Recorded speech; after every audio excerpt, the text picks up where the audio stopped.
Hi, my name is Sheila Willis of Impact Tourism, the developer of the History Check mobile app. Welcome to History Bytes, your daily dose of Alberta Historical Trivia, brought to you in partnership with Belt-Dried Betty Media and the Canadian Motorcycle Tourism Association. You can register to answer the questions for a shot to win prizes, or just take the quiz to satisfy your own brain power. Either way, we're excited to see how much of Alberta's history you really know. And yesterday's question was, some homes from Brule were disassembled and A. Reconstructed in Edmonton, B. Sold for firewood, or C. Used to shore up the mine. And if you answered A. Reconstructed in Edmonton, you'd be correct. Brule was established in 1912 to furnish coal for the Canadian Northern Railway. The mine proved useful until the CNR went bankrupt in 1916 and merged with the Grand Trunk Pacific Railway to become the Canadian National Railway. Brule found itself in a boom, though, when World War II broke out. The mine was owned and operated by Mackenzie and Mann, the CNR executives, until it was sold to the Blue Diamond Coal Company in 1920.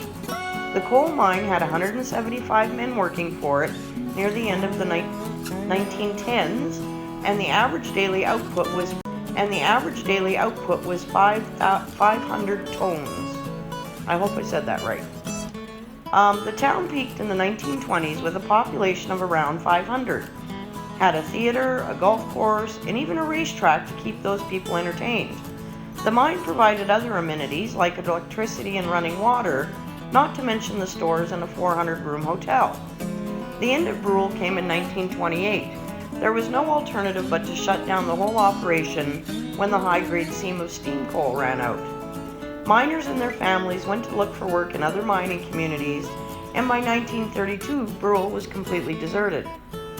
This timed out at about the time Edmonton was struggling to deal with a housing issue. They started to look to Brule, a deserted town full of unused houses. In 1945, a man named Soren Madsen devised a plan to take the houses apart piece by piece, then ship them the 315 kilometers to Edmonton and have them reconstructed.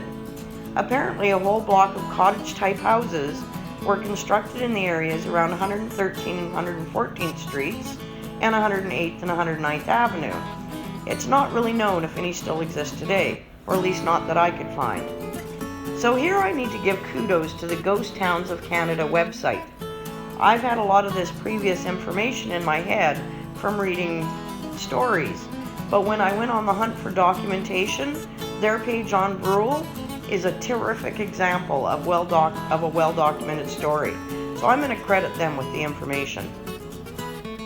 And tomorrow's question is, which honorary title was Ole Anderson from Smith given? Is it A. Reeve, B. Governor, or C. Mayor? Come back tomorrow for the answer and the story that goes along with it. Then we'll load you up with the next day's question. Enjoy!